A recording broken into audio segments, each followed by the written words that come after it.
Hello, and welcome to this presentation, Understanding Oscilloscopes, Acquisition Rate and Blind Time.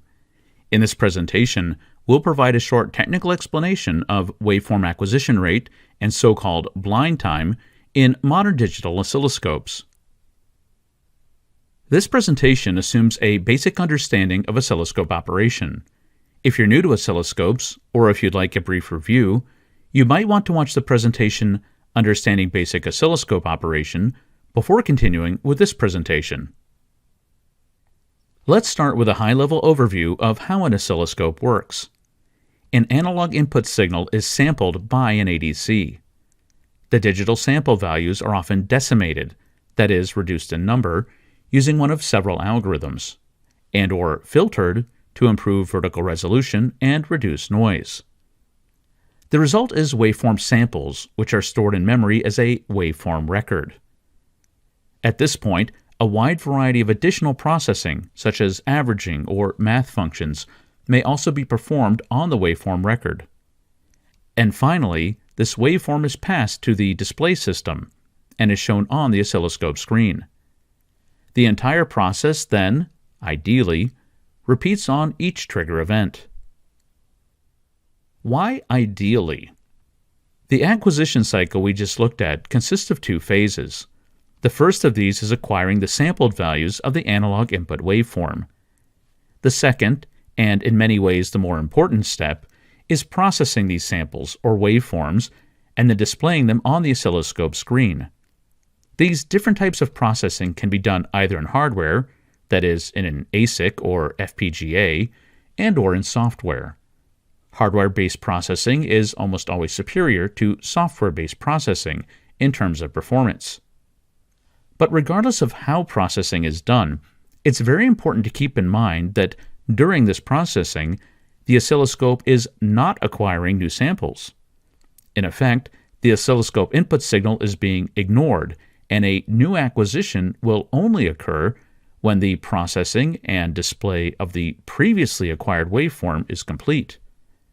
This period of time during which the scope is not acquiring new samples is commonly referred to as blind time, although you may sometimes hear this referred to as dead time as well.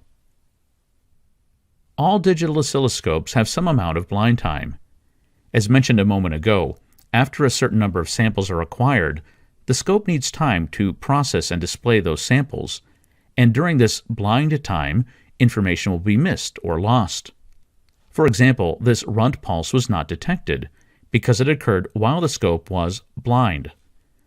Only after processing and display are completed does the scope start a new acquisition.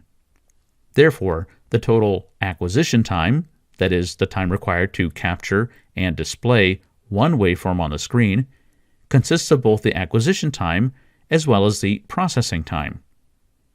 Acquisition time is set by the scope user, but the blind time is primarily a function of two things. One of these is the number of samples that are needed to be stored and processed. The greater the number of samples, the longer it takes to store and process them. The other is the amount and type of processing. We'll cover this topic in much more detail shortly.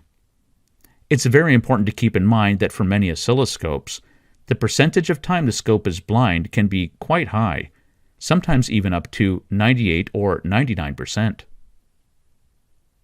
Because a new acquisition can only occur at the end of waveform processing, that is, at the end of a scope's blind time, waveform acquisition rate is used to quantify how quickly a scope can trigger, process, and display sequential waveforms. Acquisition rate is specified in units of waveforms per second, and in almost all cases, a higher waveform acquisition rate is always desirable. Note that different oscilloscope manufacturers refer to this in different ways, so you may also hear this metric referred to as update rate, capture rate, etc.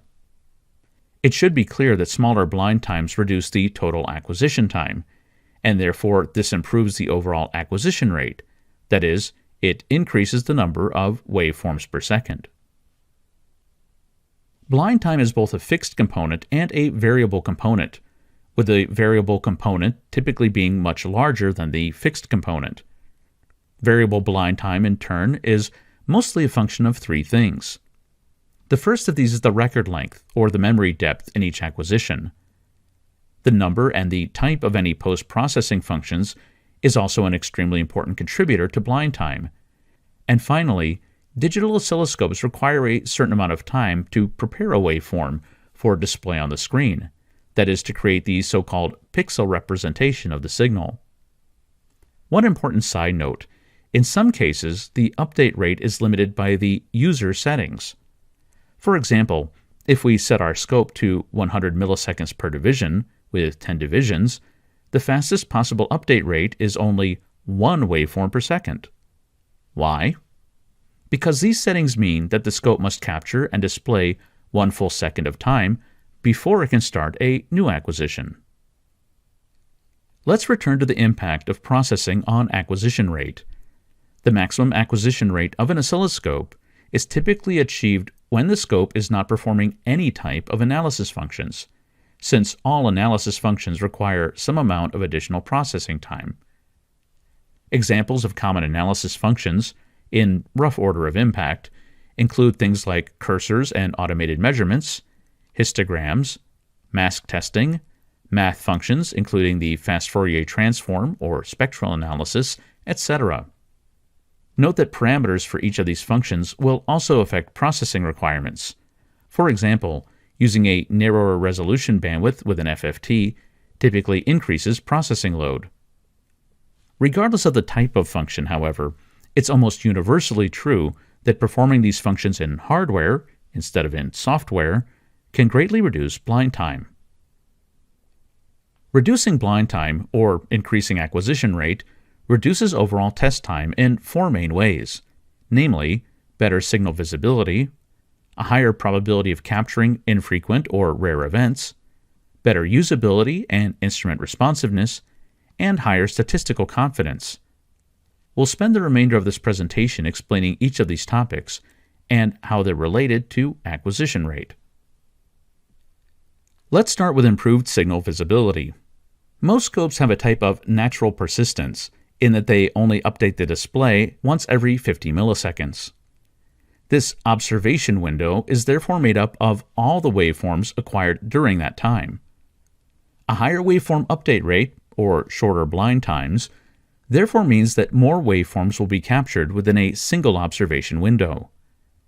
For example, let's compare the difference between an identical signal using a slow update rate and a fast update rate. As we can see, a faster update rate shows a more accurate and more detailed waveform, particularly with regards to noise and small or infrequent events. In addition to being able to see these events, a higher acquisition rate also allows the user to trigger on these less frequent events or waveform details. A related advantage is capturing rare events. Recall that events which occur during a scope's blind time are not acquired, and therefore potentially important or significant events can be missed if the acquisition rate is not high enough. The higher the acquisition rate of an oscilloscope, the greater the probability of capturing infrequent or rare events, such as a glitch. Let's look at an example. With these settings and a waveform update rate of only 100 waveforms per second, there's a very low probability of detecting even a relatively frequent fault, regardless of how long we measure. As the waveform update rate is increased, the probability of detection also increases, and at very high waveform update rates, the probability of detecting or capturing the fault rises dramatically. It should be clear from these graphs that higher acquisition rates decrease overall test time because there's a high probability of detecting an infrequent event. There's no need to leave the scope running for hours or even days in order to detect rare events.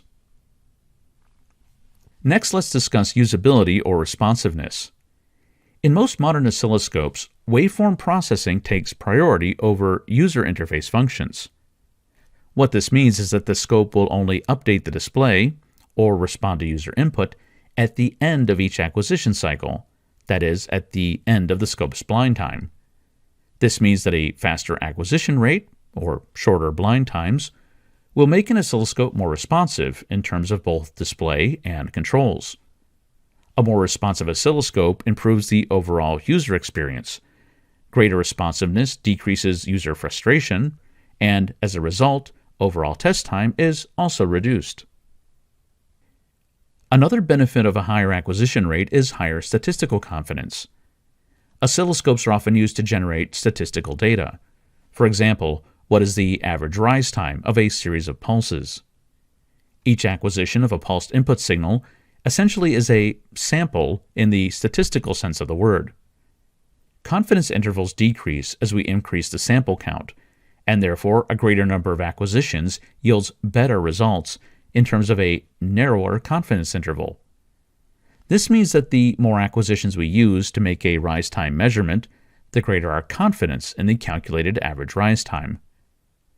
A higher waveform acquisition rate produces more samples per unit time, and therefore this can greatly reduce the test time needed to obtain the desired statistical confidence. So let's summarize what we've covered. All digital oscilloscopes have to process and display acquired samples before starting a new acquisition. And during this processing and display time, the scope is blind. That is, it isn't processing incoming samples. In some scopes, this blind time can be very high. Some scopes are blind almost 99% of the time. This blind time has both fixed and variable components, with the variable blind time being largely a function of the number and types of processing performed on the acquired samples. Some examples of these types of processing include different types of cursors and measurements, zoom, mask testing, math functions, and FFT or spectrum analysis. The impact of all these different types of processing can usually be reduced by implementing them in hardware. Generally speaking, higher acquisition rates, that is, lower blind times, are always desirable, as this reduces overall test time. This test time reduction is derived from things such as increased probability of capturing rare events, greater instrument responsiveness, and higher statistical confidence. This concludes our presentation, Understanding Oscilloscopes, Acquisition Rate, and Blind Time. If you're interested in learning more about acquisition rate and oscilloscope-related topics, please see the links in the video description. Thanks for watching.